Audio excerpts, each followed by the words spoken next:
I don't get them often. Hi everyone, welcome to a really auspicious event here in Parkdale. Today we are going to be honoring a really important Canadian and Parkdalian who lived a wonderful life, often fraught with difficulties, but decided to overcome those difficulties and make a real difference, not just to the tremendous family she has here, but to everyone in Canada. On an event like this, we're not only remembering the very shameful actions of the federal government with the Chinese exclusion law, but more importantly, we're remembering the great work that a really important Canadian did to stand up, get an apology, and represent change. And that's why I'm so delighted to be joined today by Helen Lee, who's going to tell us a little bit about the person we're honoring today. Oh, thank you. Good morning, everyone. Hello, family, friends, neighbors, honored guests. I'm so happy to be here today and so happy that it's not raining. Thank you, Lord. I'm happy to be here to witness this recognition milestone. And that's what it is. There you go. And bells are ringing. Honoring my grandmother, Foon, Helen. Don't worry, this is just large print. It'll go fast. And to also remember the early pioneers, our elders that paved the way through their own tremendous sacrifice to for us to be here today in Canada. So I am really thankful for everything that they've done, and I want their work to be remembered.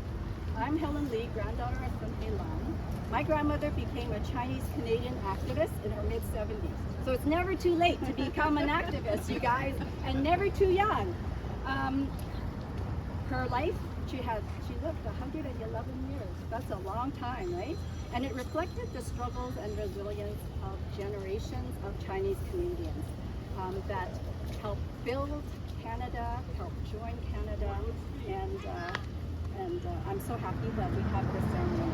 Who is she? She is a Gold Mountain widow at the age of 18. She married my grandfather, Nam Jack Lum, who returned to China from Canada to find a bride. And due to the Chinese Immigration Act of 1923, actually we call it the Chinese Exclusion Act because that's what it did, right? It essentially barred my grandmother from joining her husband in Canada. The legislation just eliminated all Chinese immigration from 1923 to 1947. And then it took another 10 years to kind of iron the kinks for family reunification to happen. And so the Chinese contributed to World War II and then lobbied to get that act repealed. Jean Lum was critical in pushing for family reunification, and Arlene Lum is here today with us. Thank you, Arlene, for joining us. So the young couple lived alone. They lived separate most of their married life. Can you imagine that? He traveled back once. You're allowed to come like stay 2 years or one time 3 years or whatever. So he came back once to China and he had 2 kids. And when my mother was born, he had to leave. So she was very brave in China and in Canada. She endured hardship and discrimination. In China, she raised 2 kids on her own through civil unrest, civil war, the Japanese occupation, the Japanese war, and World War II. But at the age of 50, finally, she traveled alone, again alone, to Canada to finally reunite with her husband.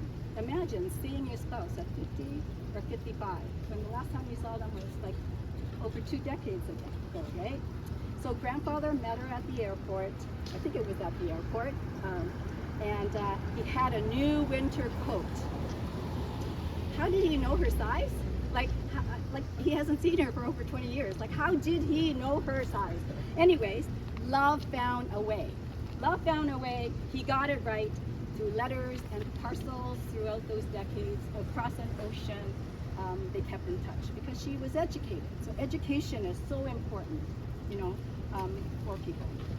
And she worked here peeling potatoes at Bing's restaurant, which was my grandfather's restaurant, my dad's restaurant. And she washed dishes, They had 12 lovely years together. That was great. On Cowan Avenue, 69 Cowan Avenue. He grew his roses, and it was beautiful until he took a fall and he died in 1971. She lived alone in her house for another 45 years. Can you imagine? Your husband dies through a fall in that house, and then you live there for 45 years. You're not leaving your house, right? And she was a widow again. And I'm so happy to see Mrs. Komar here and Jim Komar, which was their neighbors on Cowan Avenue. And I just want to say, I really miss Mr. Komar. He was like the mayor of Cowan Avenue, and he looked after everyone. And patient have a sign. Okay?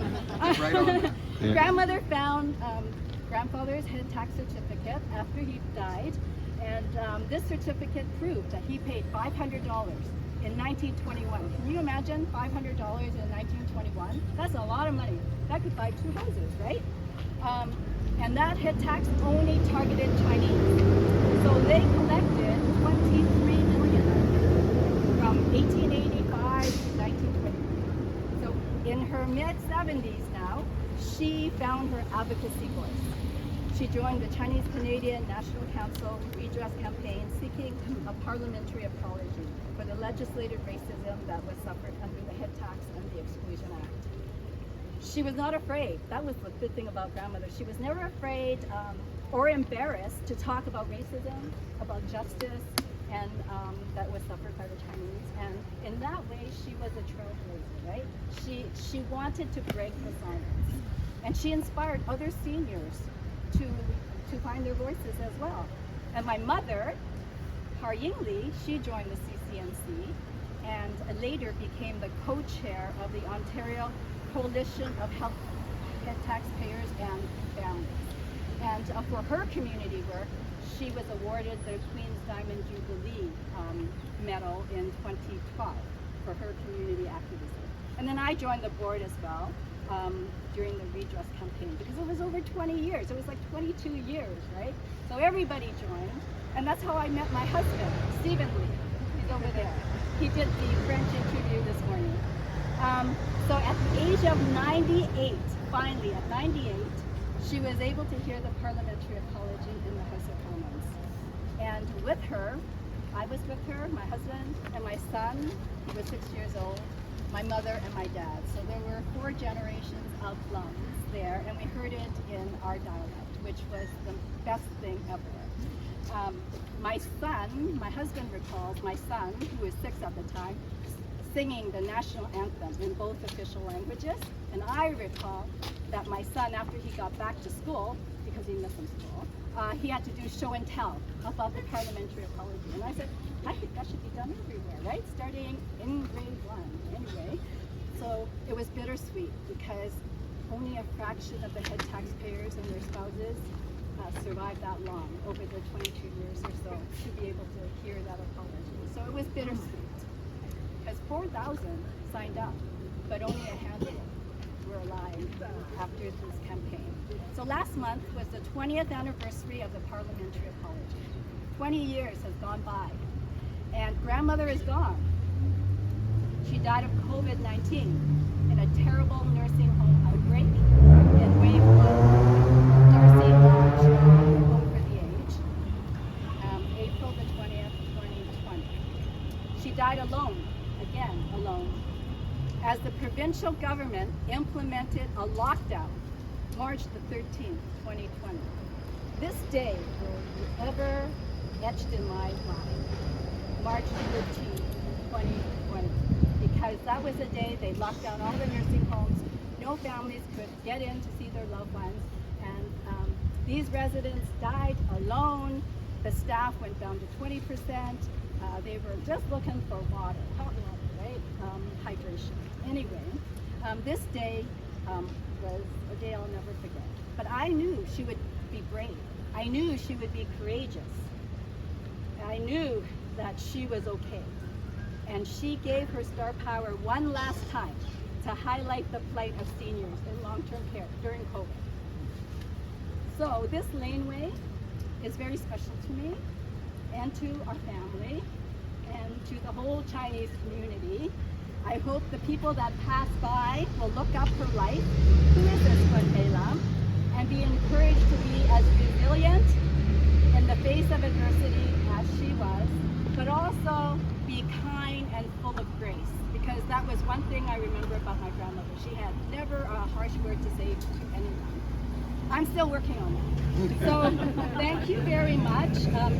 Adam Lynn is the chair of the Toronto East York Community Preservation Panel. He led the charge in getting this laneway proposal started, and also the Parkdale Village Historical Society, the Sunnyside Historical Society, they all supported it. Arlene Chan from Jean Lum Foundation supported this as well. And of course you, Gord from Ward 4 for making this possible. We have the Gordon Lamb here from the Lamb Association. It's actually a bigger name than that, there's 4 names.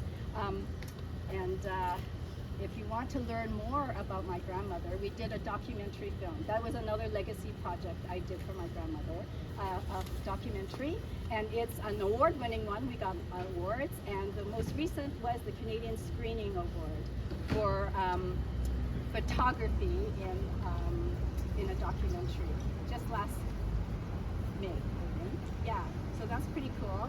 It has original footage of historical events, and it also has the 100th year of when it was repealed. We were in the Senate, and we were the only ones that were able to film that. That's in the film. And the music, the cinematography is excellent.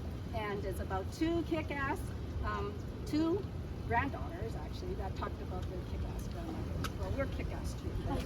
Anyway, you can download the Knowledge app free, create an account, and see Exclusion Beyond the Silence. I have these bookmarks to remind you, so you can take them. I think one of my sisters has them, and she can distribute them, Susie.